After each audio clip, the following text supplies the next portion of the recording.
রেখার কাজ করার সময় মাটি ধস পড়ে গুরুতর জখম এক মহিলা।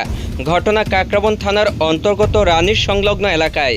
জানা যায়, রেখার কাজ করার সময় হঠাৎ করেই টিলাভূমি থেকে মাটি ভেঙে এক মহিলার গায়ে পড়ে। এতে করে মহিলা সঙ্গে সঙ্গে ঘটনাস্থলে মাটির তলায় তলিয়ে যায়। যদিও প্রত্যক্ষদর্শীরা এবং অন্যান্য রেখার শ্রমিকরা সেই আহত মহিলাকে উদ্ধার করে গোমতী জেলা হাসপাতালে নিয়ে আসে তৎক্ষণাৎ। সেখানে চলছে তার চিকিৎসা।